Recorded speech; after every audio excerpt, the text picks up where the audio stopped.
তাহলে আমরা মূল কথায় আসি। জি জি, মাসের 1 থেকে 10 তারিখের মধ্যে বাসা ভাড়া দিয়ে দিতে হবে। 10 তারিখ পর্যন্ত যাবো না, 5 তারিখের মধ্যেই দিয়ে দেবো। রাত 11টার মধ্যে বাসায় ফিরতে হবে। বাসায় বিড়ি সিগারেট খাওয়া যাবে না, জি জি। কোনো মেয়ে বাসায় আনা যাবে না। সিগারেট তুমি খেতে পারো, তবে ফিটা ছাদে ফেলবে না, তোমার আন্টি দেখলে বিপদে পড়ে যাবে। তাহলে উঠে পড়ো ফার্স্ট। বাবা এটা কল দেন তো তাড়াতাড়ি। আজকে তো দেরি করে ফেলছেন, আপনার গেট বন্ধ হয়ে গেছে আরো 10 মিনিট আগে। হ্যাঁ, জীবনটাই গেল ওই তালা আর কয়লার প্যাচ খুলতে খুলতে।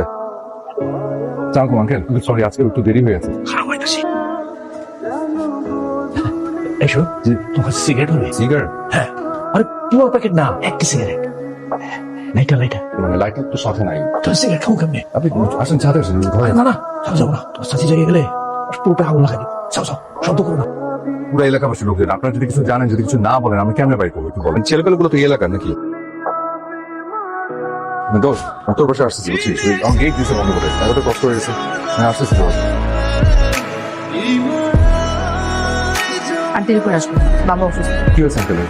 বাথরুমে পড়ে গিয়ে পা বসে গেছে, ঠিক হতে সময় লাগছে। আর বয়স্ক মানুষ তো দেখে শুনে চলা দরকার। আর আমি আসলে ইচ্ছে করে মানে বেরোতে করি না, রাস্তায় এত জ্যাম থেকে দেরি হয়ে যায়।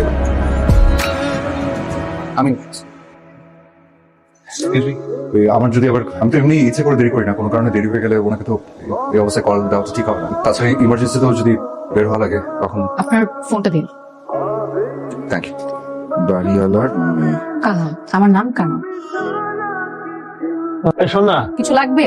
আসার সময় একটু আইসক্রিম নিয়ে আসিস। আইসক্রিম কেন? তোমার ডায়াবেটিস, তোমার সুগার লেভেল হাই হবে না? এই যে এখন তোমার সামনে আইসক্রিম আনতে বলছি, তুমি কিছু বলছো না কেন? কি আনতে হবে না। এই জন্যই তো কেন তোমার ডায়াবেটিস ছাড়ে না, সুগার লেভেল হাই থাকে। এরপর বিছানায় পড়ো, দেখবো কে দেখাশোনা করে। দিলি তো, মাথাটা গরম করে দিলি তো। এর মাথা কখন ঠান্ডা হয় কে জানে। সবকিছু তোর জন্য, কত কান ঝালাবালা করে দেবে। তুমি মাসে তর্ক করো না, শুয়ে থাকো, আসতেছি। এই শোন, নিয়ে আসিস আর বক্স আইসক্রিম। মা তাহলে এখন চিলে চিলে করলা কেন? থাক, খাইতে চাইছে অসুস্থ মানুষ। ঠিক আছে। ভিজেই গেল।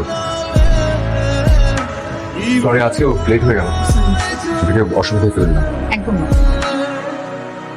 আপনি তো বেশ ভিজে গেছেন। পথে আস্তে আস্তে হঠাৎ বৃষ্টি। এত বলি সময় সমুদ্রে ডুবেছি, কিন্তু এখন তো সময় নেই। কাজের চাপে নীলক্ষেতের দিকে যাওয়াই হয় না, আজকে গেলাম তাই নিয়ে এলাম। শহীদুল জহির আমার ভীষণ পছন্দ। দোলু নদীর হাওয়া সেরাতে পূর্ণিমা ছিল। আগারগাঁও কলোনিতে নয়নতারা ফুল কেন নেই? আমার কাছে আছে। বললাম আগারগাঁও কলোনিতে নয়নতারা ফুল না থাকলেও আমার কাছে আছে। অবশেষে জেনেছি মানুষ একা, জেনেছি মানুষ তার জীবকের কাছে ভীষণ অচেনা ও একা। দৃশ্যের বিপরীতে এসে পারে না একাত্ম হতে পৃথিবীর সাথে।